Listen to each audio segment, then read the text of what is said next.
Jayantrao Patkar skill coach तुमच्यासाठी पुन्हा एक विषय घेऊन आलाय, नोकरीतील अडचणी आणि त्यावरचं सोल्युशन. अनेक वेळा नोकरी करताना आपल्याला आपल्या बॉसची भीती वाटत असते, कारण आपल्याला सातत्याने जाणवतं की बॉस इतरांना कमी काम देतो पण आपल्याला मात्र जास्त काम देत आहे.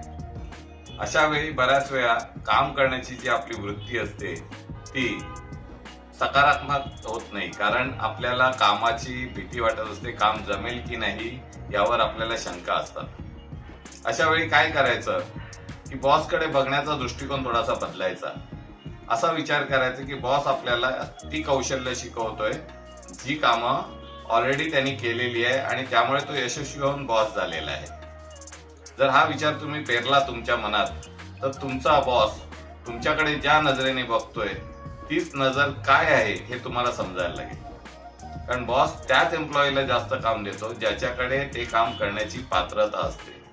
असं तो का करतो? कारण त्याला बऱ्याच वेळा आपल्या कामाची क्वालिटी माहीत असते. तो जेव्हा एम्प्लॉईज कडे बघत असतो त्या एम्प्लॉई मध्ये तो स्वतःला शोधत असतो. असा हा जो बॉस असतो तो स्किलने हुशार असतो आणि तो त्या एम्प्लॉई कडे ते काम देतो जो काम करण्यासाठी सक्षम असतो.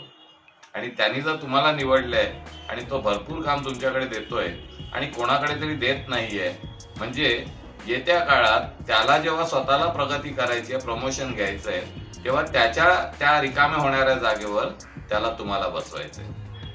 आहे की नाही आनंदाची बातमी? ही आनंदाची बातमी तुमच्या जीवनात यशस्वी करायचं असेल तर थोडासा अजून एक गोष्ट करावी लागेल. तुम्हाला व्यवसाय चालवणाऱ्या व्यावसायिकांची पुस्तकं, आत्मचरित्र वाचणं सुरू करावं लागेल.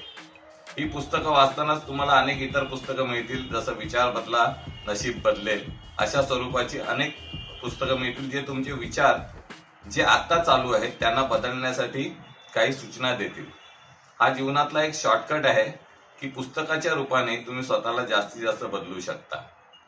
अनेक वेळा आपण युट्यूबवरची व्हिडिओ बघतो आणि आपल्यामध्ये बदल करतो. जसं आता मी तुम्हाला सांगितलं की बॉस हा तुमचा शत्रू नाहीये, परंतु कालपर्यंत तुम्हाला तो शत्रू वाटत होता, उद्यापासून तो तुम्हाला शत्रू वाटणार नाही आणि त्यालाही तुम्ही आपलेसे वाटायला लागाल. असं जेव्हा होईल की बॉस तुमच्या बाबतीत सकारात्मक होईल आणि तुम्ही त्याच्या बाबतीत सकारात्मक व्हाल, तेव्हा इतर एम्प्लॉई, इतर जे तुमचे सहकारी, जे पूर्वी बॉसच्या विरोधात होते, ज्यात तुम्हीही होता, ते तुमचे विरोधक होतील.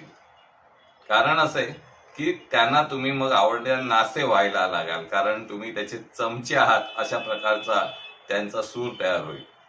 अशा वेळी तुम्ही त्यांना दूर लोटू नका, त्यांना थोडंसं मार्गदर्शन करा की तूही काम शिक आणि ते काम शिकवण्याचा तुम्ही त्यांना प्रयत्न करा. कारण चांगला बॉस तोच असतो जो इतरांना काम शिकवतो आणि आपलं कौशल्य विकसित करतो. आपल्या कंपनीचा नफा वाढण्यासाठी, आपली कंपनीच्या ग्राहकांना उत्तम सेवा देण्यासाठीच आपण नियुक्त केलेले आहोत. अशा वेळी मालकाचा फायदा हाच आपला फायदा असतो, हे तत्व रक्तात भिनवा.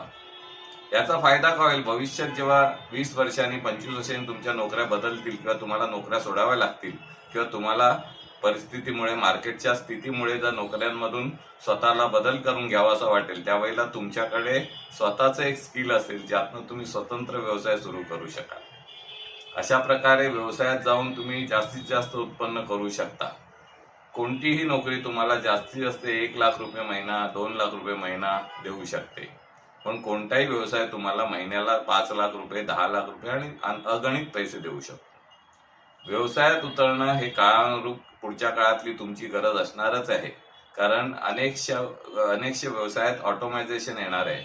अनेक ठिकाणी रॉबोट सारखे तंत्रज्ञान येणार आहे जे स्वयंचलित असेल, जे जास्तीत जास्त काम करणार आहे. अशा वेळी माणसाची गरजही कमी होणार आहे, पण त्याच ठिकाणी अशा मशिनरी, अशा कंपन्यांना बनवण्यासाठी पुन्हा माणसं लागणार आहेत. आणि या माणसांचं जे स्किल आहे ते तुम्हाला त्या काळात तुमच्याकडे नसल्यामुळे तुम्ही त्या कंपन्यांचे फाउंडर होऊ शकता आणि अशा प्रकारचा अनुभव असलेली व्यक्ती म्हणून तुम्ही अनेक लोकांना अपॉइंट करू शकता आणि रोजगार निर्मिती होईल. अशा प्रकारची कंपनी जनरेट करू शकता.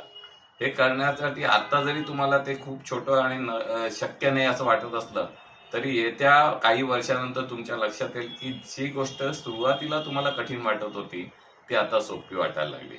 उदाहरण द्यायचं झालं तर 5वी मध्ये असताना जो अभ्यासक्रम कठीण वाटत असतो तो 10वीत गेल्यावर सोपा वाटतो. 10वीत गेल्यानंतर जो अभ्यासक्रम कठीण वाटतो तो ग्रॅज्युएशन झाल्यानंतर सोपा वाटतो. ग्रॅज्युएशनच्या वेळेला जो अभ्यासक्रम कठीण वाटतो तो MBA झाल्यानंतर सोपा वाटावा लागतो.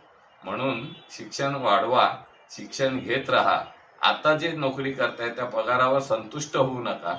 त्यापेक्षा जास्त पगाराची नोकरी मिळवण्यासाठी तुमच्या कामाचं स्किल, कौशल्य वाढवा आणि त्यानंतरच नोकरीला स्विच करण्याचा विचार करा. धन्यवाद. पुन्हा भेटूया.